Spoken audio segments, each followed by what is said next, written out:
Okay guys, welcome back to the channel. No hat today, very rare. I actually just got my haircut today with my hairdresser, so I'm giving it a little bit of a show today. I showed off a new suit I was wearing today, got the matching pants, checked out a new restaurant that just opened up. So it was a fun night out on the town. Actually, I saw Angela while I was out. She's ready to be back on the channel. But as you saw with the Mako and some other people I've been talking to, there's a lot of females in this hobby, and there's a lot of chances to relate to their story, and I hope to share a lot of that as well in the future. But getting back to today, and specifically today, I got my new chair from Row 1 Seating. Now, I'm supposed to have 2 chairs on the side. There are 2 chairs on the side, but we've had some issues with the delivery. It's supposed to be white glove. Kind of, I would say it's a little bit closer to purple glove or worse right now with some issues. I've put up a YouTube short. Working through them, I mean, things happen. Okay, guys? It's all about, for me, how well and how quickly a company deals with issues. I have businesses myself. I have had vendors that screw up, and I like, customers that tell me, give me the feedback, and give me a chance to fix it immediately. So that's what I'm going to do with these guys. Let's see what happens. But it's actually been a lot more challenging than I thought. It's not just one thing. But I'll get into that in another video and make my decision on that at some point in the future. But what I wanted to talk about today was following up on the Mako. It goes back to the CEDIA show where I visited at the last hour of the show, found the booth by Blue Jeans Cable. And I didn't even expect them to be there. I never even had seen them previously at the show, never met them before. And in any case, when I did go to their booth, because I've used their cables in the past, and actually I helped one of my friends get Blue Jeans Cable for his MBL Extremes. And you think, oh my God, that's stupid. Who would put Blue Jeans Cable with MBL Extremes? Actually, you'd be stupid not to if you knew the parameters of what was needed, which was over 60-foot run, had to be run in the walls. So it had to be UL listed, or the contractor wouldn't even put it in, and the owner of the house didn't want to violate whatever was code or what was required by the contractor. And a lot of these high-end manufacturers didn't even do UL listing. They charge all this money, but they don't go through the process that Blue Jeans does to get UL listing and in-wall rated. To me, frankly, that's not high-end, okay? High-end would be, if you're going to charge this amount of money, at least have all the certifications. It's a disconnect that I don't understand in this hobby. So it was very limited who could even do the cables on that metric. But then when you get to 60-foot run, I understand what people say. Most cables won't make a difference on a short run. When you're getting to 60-foot run, cables make a difference, guys. Especially the LCR, the different, especially capacitance figures and resistance. I was looking for this gentleman. He's using MBL Extremes, very demanding load, very demanding amp. You have to be very meticulous, or you can make amps oscillate. And I've seen lesser quality cables, but much higher price tag of those lesser quality cables, make these amps do bad things, almost fry. So it was very important not to have that problem with these 60-foot runs. And actually, it was probably closer to 80-foot runs. In any case, capacitance is a very important figure. And when I was looking at these high-end cables, not only did they not have UL listing, they didn't have low capacitance such that these long runs would be, quote, high-end for that purpose. Fine for short runs, fine for most people. I don't begrudge people buying some of these high-end cables, especially if it's just for aesthetics. They're jewelry. I understand that. Totally understand that. Buy it strictly for jewelry, fine. And you're going to be fine with most cables if you strictly buy on looks. You want some doohickeys on them, you want whatever they do, fine. Don't pretend, though, that it's based in science. Don't pretend that you can pass a blind test if you can't. Just admit, hey, I'm buying it for the freaking looks. I love it, okay? And I don't mind paying the amount of money. At least be honest. But in this case, certain long runs and certain parameters that people like myself, if I'm going to buy something, quote, high end, even if I can't hear the difference, I want those metrics to be high, to be the best possible engineering. And like I showed you with Inacoustic in the past, every metric that I could think of for a cable company, they exceeded it and more. But it's pretty high price tag to do the level of air dielectric, get that geometry like that. Very few people can duplicate it. Nobody's even copying them like some of the other brands. So what happens is you got an unattainable type cable, and you have a lot of people in a budget price point that would like that, can't attain it. What are the other options? And so when I went to the booth at CEDIA, I saw that they were offering a brand new speaker cable, twin star quad run, Octoquad. And you're going to hear in this Zoom explanation of what star quad is. I've always been a fan of the star quad geometry for certain applications, power cords, speaker cables. But now we got twin star quad run. And you're going to hear from Jeff at Blue Jeans Cable exactly why that's advantageous for empirical metrics purpose. And then you're also going to hear with Blue Jeans Cable how they do subjective tests, blind tests to cover both bases. So there's so many things in this Zoom that were very impressive to me. One thing that impressed me, but I didn't even know, is the speaker cable that I had and took on review, this new model. They're not even selling it on the website. People have been posting comments in my video, and I have just been saying, I'm sure it's coming, I'm sure it's coming. But what I learned in this video, in the Zoom, is that they are actually only distributing this particular cable that I have, and I'm probably one of the few people in the entire country that has it. They're only selling it now. They're going the dealer route for this model and this particular cable. And there's one dealer currently close to where they are up in the Northeast, I think near Seattle or Washington. And so as I heard that, and then after the call, after the Zoom, I was like, I've already got people interested in this cable because I have been sharing some of my feedback in the private WhatsApp group. And then people that were in my message group or on the call and on the Zoom, I think they were all impressed. And I was like, Jeff, I'm happy to represent you guys. You are the type of company that I support. You are been long term in the industry. You do stuff by word of mouth, not overly advertising, fluff. You do things based on science, empirical measurements, and all these kind of things that remind me of my own business. Totally different industry, but this is the type of old style of business that I can support. American made, everything about it is exactly the type of business I could support. And he agreed. He was like, I never even thought that you would think of doing that. He was excited about it. And so I thought it'd be a win-win deal, because not only can I now sell this cable to you guys as a dealer, I can also do it for my members. I can give you a discount because now I can control the cost within reason, okay? And then I can also, it's a win deal for Blue Jeans Cable because now they've get some exposure, and I guess I'm a little bit better than a normal dealer for cables where somebody covers, sells a bunch of cables. This is, again, is going to be a cable that I'll show you in the video. You can customize the logo and the labeling. My brand is Apex Designs and Logo, but we can also customize that for you as well. So it's going to be a really fun venture. First time I'm taking on something additional to represent, but it couldn't be a better company to get behind, and a product like this that I've now had in my system for well over a month and had a good experience with.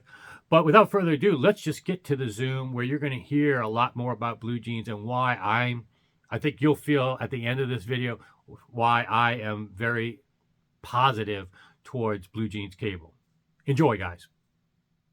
But I think one of the first things I wanted to talk to you about, those people that aren't familiar with the company in general, can you just give a basic history, how long you guys have been in business and that kind of fun stuff? Yeah. Kurt and Pam, his wife, started the business in 2002. They worked out of their kitchen for a while, and he was really much more familiar with home theater, video stuff, and he also was a ham radio operator, so he knew a lot about the broadcast industry.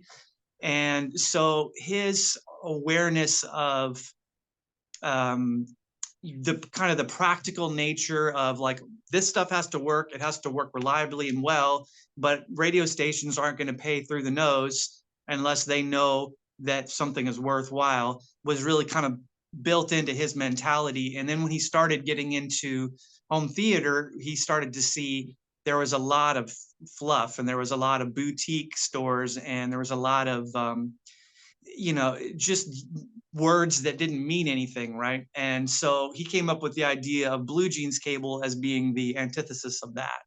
Okay. So instead of like, the dressing up fancy and not knowing what's underneath, the blue jeans was the practical, the thing that everybody needed, that you were willing to spend money on because you knew it was going to get you through whatever your job was. I came on in 2006, and it was still growing. We were still doing a lot of video cables at that point. It hadn't really gotten into 2-channel audio as much like we have now, for example, at that time. Although I came from the audio world, I was a sound engineer before I started working at Blue Jeans. So I was doing a lot of my own cable building before I came in here. And he's just like, oh, I need an audio guy. I'm like, perfect. So yeah, and we've been here in the Seattle area this whole time, and always just trying to, like you said, just offer up the real deal. We actually did redesign the website. If people are familiar with our website, go on right now. It's a little different than it was like 3 days ago. We're trying to make things a little bit more comfortable for the web, for using it on a phone, but it's still got that old school feel, which, it's polarizing. Some people like it, some people don't, but the functionality is all there. It's very, very functional, but the look is retro for sure. Yeah, I kind of like it. It gives it a vintage, but you're right. Some people on mobile may have a little bit trouble navigating, and we'll get to the new designs. I guess you have to update it as well for this new cable that you sent me. But yeah, I mean, one of the things that I guess the perfect analogy, now that you explain it, is blue jeans, kind of your for attire. You've got basically that same kind of philosophy for your cables. Is there anything philosophy-wise? I guess I could sum it up in terms of what my perception is that you were definitely science-based. The LCR, parameters. Maybe you could talk a little bit about that. Which parameters are more favorable, or what equation you guys use for each type of cable? But also anything that you guys hang your hats on. Probably, I would suspect that sonic weld is one thing that I'm very impressed with. Maybe just hearing from you, though, explaining to people a little bit more about those two things. Sure. I mean, we've always, as a company, we want to start with what we can measure and what we can prove. And ultimately the real test is, for audio in particular, is how does it sound, right? So that's going to be the final test, but we need to start with the fundamentals. We need to start with, how's the design, what's the math, what can we do that, is, within the realms of being, practical, to maximize these things that we know exist. For the LCR thing is interesting because you get a lot of specialty cables, especially we're talking speaker cables in particular right here, is people will really focus on one thing. They'll say like, I need the biggest cable. That means the lowest resistance. Okay, that's good. Or I want the lowest inductance cable, so I'm going to get these ribbon cables. They're like, okay. But really it's a balance of the three. And what that comes down to is impedance, right? Impedance is a formula, or impedance is a value that's calculated by a formula of the other three variables. And of course, we all know this when we're thinking about pairing speakers with amps, right? You're thinking about the impedance. You're not thinking about the capacitance of your tweeter, right? And we don't care. It's, it's like, okay, this is I got to match this up. Well, the cable is a part of that, as I've mentioned before. And the other thing that's interesting about impedance in speaker cables is that it's not a linear thing. So I can't say this speaker cable is 8 ohms because that's not very accurate. That's at a specific frequency. So with impedance, what happens is as the frequency drops, impedance goes up. And we can mitigate that by balancing capacitance, inductance, and resistance. We have to get all three numbers low. You can't, there's some, physics only lets you do so much, but by doing that, what we're trying to do is that curve where all of a sudden impedance is going up in the low end, we're trying to push that further and further down so that in the audible frequencies, we're maintaining that impedance. Why are we doing that? Because the impedance is slowing the frequencies down, is really what it's, if you think about it. Instead of thinking about like this is, I think we talked about this last time I saw you, was that you've talked about on your channel, is that you can't always go by frequency response. You have to think about, other things like, phase distortion and stuff like that. Velocity of propagation. This is the speed in which the frequencies travel through the wire. It's not a constant number.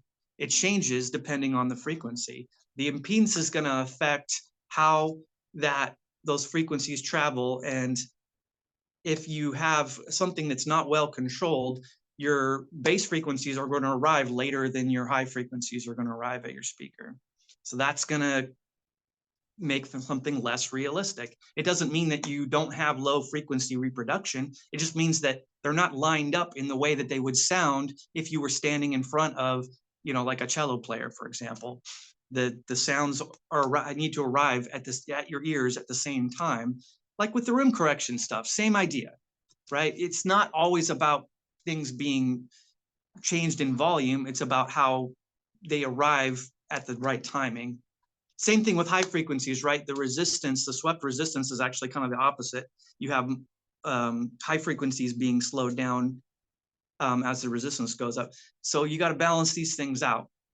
That's what this design that I sent you does, in a way that is still, I think, within the realms of practicality for most people. Could you do it better? Yes, but it starts to become really, really complicated from a manufacturing standpoint to do that. And so the costs skyrocket. You get these little tiny improvements for big money, which is for some people okay. But I think for a lot of us, we're trying to get a best bang for our buck. And so that's what I'm trying to do with this design. Yeah, you bring up some good points. I mean, a lot of the analogy I think of immediately is almost like it really doesn't matter what your speaker measures in an anechoic chamber. It measures at the listening position. And now we have technology, and like you mentioned, room correction and DSP to fix that, timing, getting this. Same thing with cables.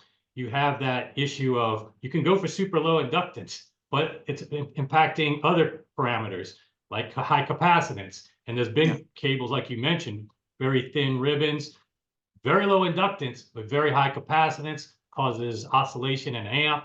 And then the other variable that I wanted to touch upon, because I had to do this, in fact, with an order with you guys, is another variable people don't think about is length.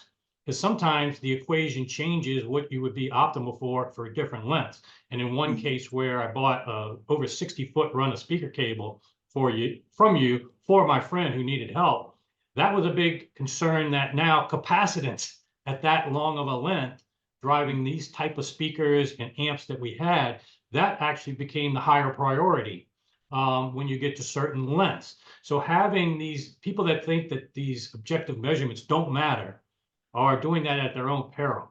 Not only can that translate to what's audible and likely translate if anything's real and provable audible, is it going to be coming from those things? But you have to have people with the expertise to know when this equation may be a variable to consider. What threshold of length now you need to start worrying about capacitance. And so, yeah, that was one of the things that why I think most people should look at you guys first at any budget range, in fact, but certainly at anything reasonable for their system. I'm not looking down on anybody's system that has, BlueJeans cable in it. It's not the sexiest name. It's not the fanciest cable. You don't have a bunch of doohickeys on here and stuff. But this is a very attractive cable. It's kind of thick. I almost thought it was a ribbon at first, but it's a twin. We're going to talk about. Now's a good time probably to talk about this new model of speaker cable, which I don't think is on your website yet, is it? No, in fact, it's not going to be on our website. So that design, it has been something I've been working on for a little over 2 years now. And Kurt really wanted to have a dealer program. We've been something that we've been wanting to do for a long time. Problem is because we sell direct at kind of like a wholesale pricing structure. If I try to then provide stuff that I'm selling on our site to dealers, they're not going to be able to sell it in a way that they're going to be able to price it where they're just going to be competing with me essentially as the main seller of that product. So that's always been the thing that stopped us from having a dealer network. So when I started developing some of these new products, I was thinking along the lines of like, okay, how can I provide something to a dealer that allows them to have some measure of exclusivity so they're not competing with me. So the first thing is just having products that we don't sell, but the other thing is making it very, very customizable. So everybody that's going to be carrying these is going to be able to work with me to make it exactly what's right for their customer base. Or for example, if I'm working with somebody who's going to be selling it alongside another product like an amp or speaker or something, that it's right for that device as well. So yeah, you're not going to find that cable, which I'm nicknaming the Octoquad, on our site at all. You can buy it. You can buy it from Hawthorne Stereo right now, and there's going to be more vendors very soon. I'm working with some other people to make that more available very soon. But yeah, if you go on the Blue Jeans site, you're not going to see it. Okay, great. Yeah, I'll just talk about my experience because I'll turn this into both informational type Zoom, but I don't like to just do reviews where it's just audiophile jargon. I Yeah, like to get the technical talk behind it, and it's sure. better to get it straight from you than just quote from your website, like a lot of reviews do. Yeah, in terms of listening tests with this, obviously there's only a measure of so much a speaker cable can do, and especially coming from cables I already had that were very high quality. I'm not talking about night and day, blow your mind differences, but one thing that maybe it's because of the lower inductance, there's just a level of continuity in sound. And I think I even mentioned to you this the first night I hooked it up, that it almost seems like more real because you're not missing any kind of gaps. You don't perceive those gaps when you're listening to it, but then when you hear something better, the continuity, the liquidity, the realism of what comes through your speakers, you just notice. And it's not like every little note, everything in every song, but things that pop out to my head. Man, that's different than what I heard before. And maybe you can help explain, is that something that is typically part of a lower inductance, or I guess the geometry part of the equation? Yeah, that was my experience listening as well. I think Okay. of it as like phase coherence in the like low mids. That's, to me, I think we're talking about the same thing, but I have different terminology for it. But it was like there was a certain frequency range where everything seemed more immediate and fast to me. Like it just like those notes and those frequencies were hitting in a more precise way. There was less fuzziness around certain types of like attacks of certain notes. And yeah, I absolutely. One thing that's nice about working at a cable factory here is that I can listen to all different kinds of cables and all different kinds of configurations. I can switch back and forth. So I can do really precise measurements, and then I can listen to it and take my notes, and then try to double blind it with some people and try to verify that what I'm hearing is real and what I'm not hearing. And yes, exactly. The inductance, I think, is exactly what produces that effect.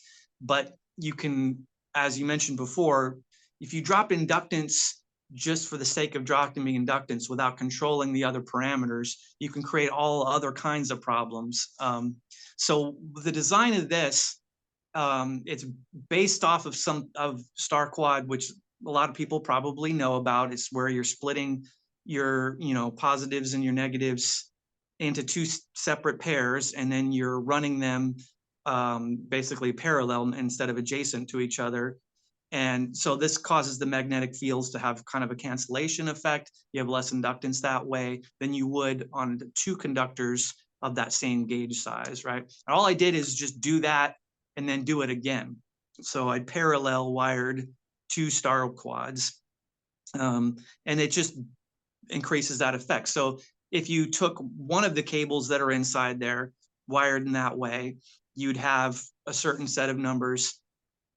You do it this way, now you cut the resistance and the inductance in half. You do double the capacitance, right? So you can't do this on any kind of cable.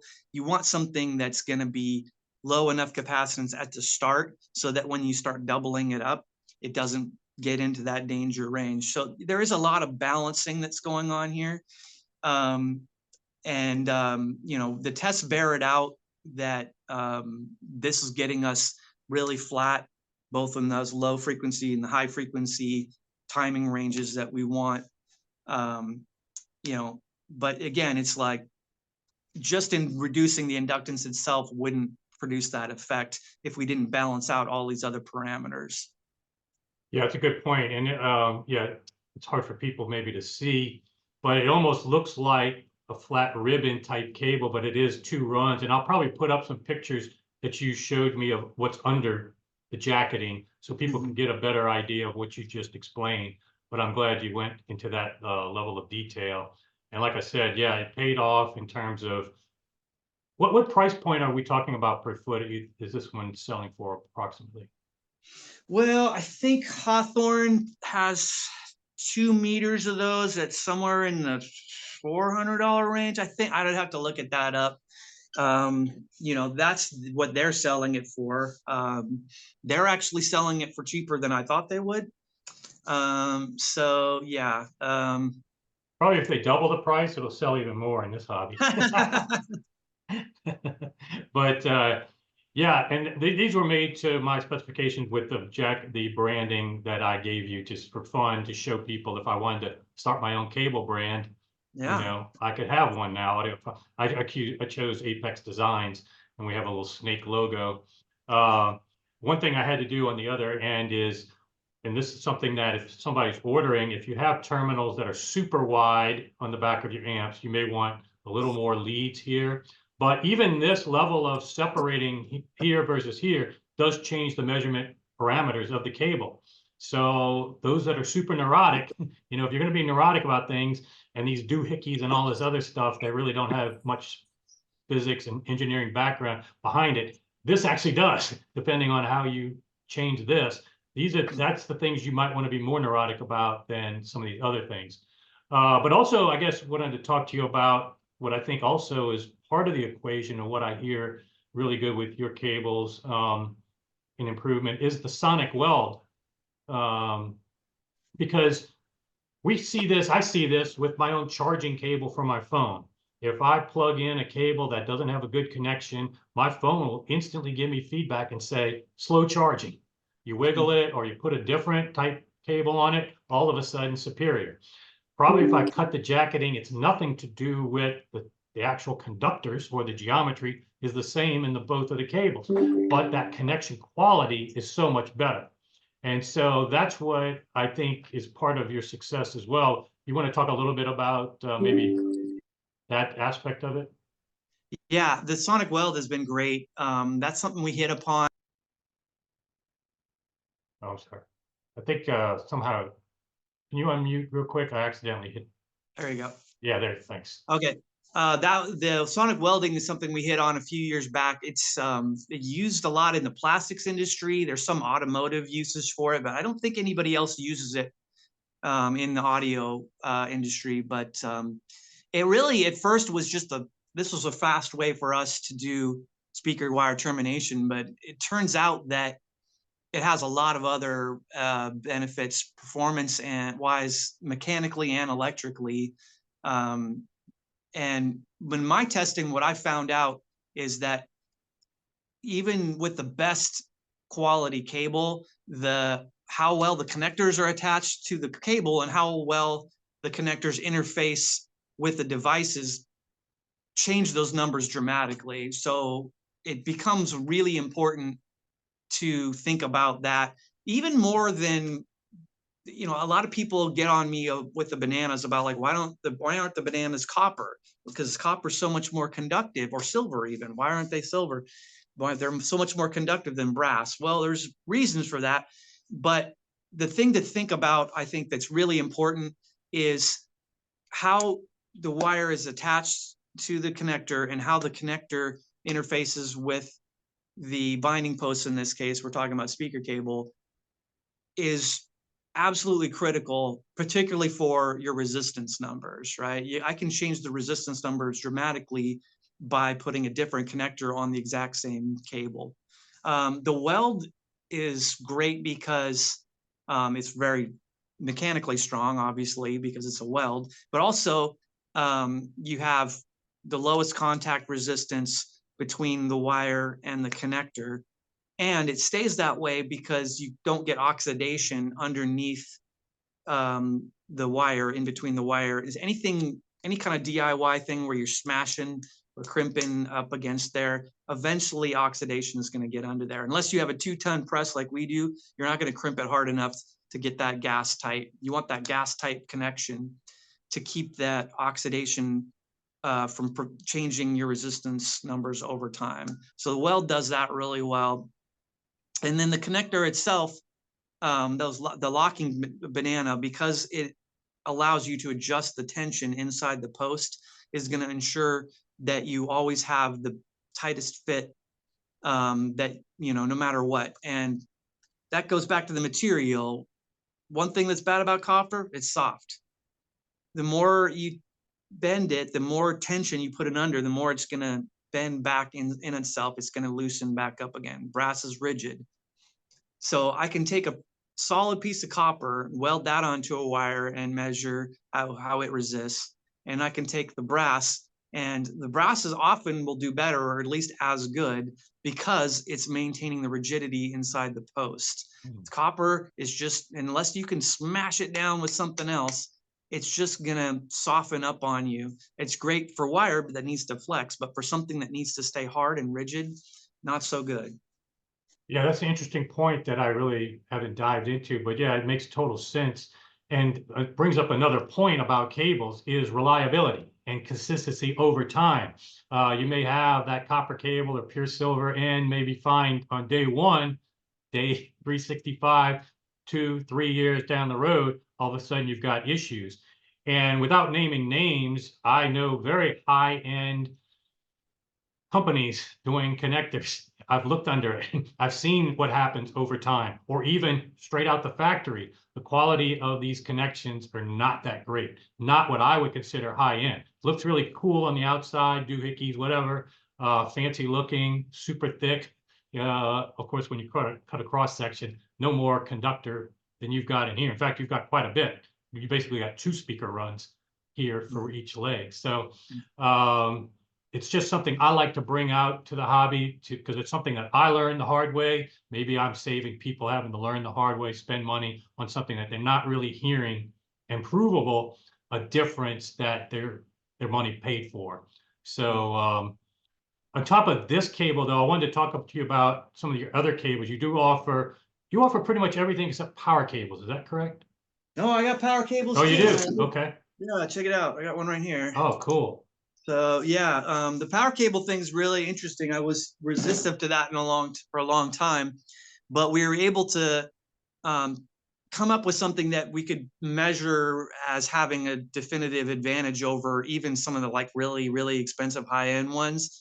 So we gave it a shot, and boy, I've been getting really good feedback. A lot of people, they put these in their systems and they're like, I hear a huge difference. So that's great. I mean, that's one of those, it's kind of an esoteric thing. It's hard to quantify how the quality of your power cable affects your signal, because there's so many things in the way in between those two that you're like, where is this coming from? But, you know, I'll take, you know, customer feedback, you know, over, you know, anything else. I mean, I think that's a great testament to getting the numbers right first and then putting it out there and seeing what happens. Yeah, I mean, I've tried to understand why a power cable could make a difference, and I think it does, in my opinion, to come down to, maybe you can help me out here, because I don't want to give bad information, but anecdotally, what I've just kind of learned is if I'm using a power cable that has better connections, better connection to the wall, just like my phone gives me feedback, slow charging when it's poor, our gear doesn't give us that feedback. You'd probably have to listen for that feedback. And maybe I was using some that didn't have very good connection quality in the past, and then you improve it, then you get better. But also, I was kind of thinking same lines of what you were talking about. Even if you move this last little leads wider, you change the geometry, you change the measurement numbers. 6 feet power cord is not that much, but when you still change 6 feet of plus the 15-foot, 30 feet run to your breaker box, or in my case, I'm lucky to have a sub panel right in my room, and so that 6 feet is straight from the panel. If you run the numbers, when you changed the last 6 feet, it changes the parameters of the entire run. So you can measure that difference. Now, whether, again, it makes an audible difference or not, that's for each person to decide. And certainly at the price points that some people charge, you could easily argue it's not worth spending a ton of money. But if you're in, quote, high end, trying to do things the right way, you're going to want to invest something better than just a molded power cord to try to get that best possible. Or at least this is something you should try at some point, and you're offering something that reasonable budget. What are you asking for the power cords approximately? This one would probably be like, I don't know, like $140, something like that. So among the realm of power cords, Yeah. And other things in the hobby, pretty much a good thing to at least try. So yeah, that's great. I didn't know you were doing power cords because I guess I had looked so long ago. And you also do interconnects, you do balanced. You have also options on different conductors, right? That's just on the Iconoclast. That's where we started to getting into like exotic material stuff. Is we sort of let all of the practical constraints off, and just to see what could be done. And that's Galen's baby. Galen designed all of that stuff, but I end up repping it a lot of these shows. The DC one, I wasn't even supposed to be there. Galen was going to be there repping his own stuff, but his flight got canceled. So luckily I had memorized most of the information about that stuff, so I was ready to go, but that was quite a whirlwind. Well, one thing, it brings up a point. I know I like to get into the weeds, and some of my subscribers like getting into the details.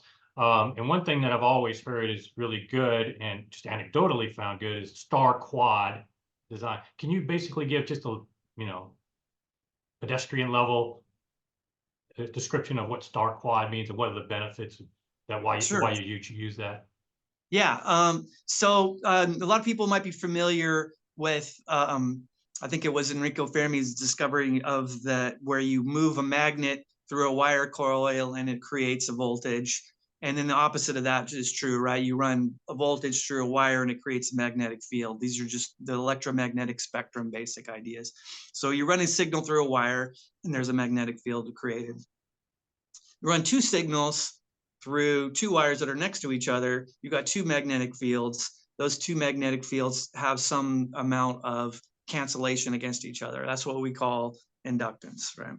So you can use the geometry of how these magnetic fields are set up in such a way to reduce that magnetic field cancellation. And that's where the idea of star quad is. So instead of now having two wires, now we're going to have four wires.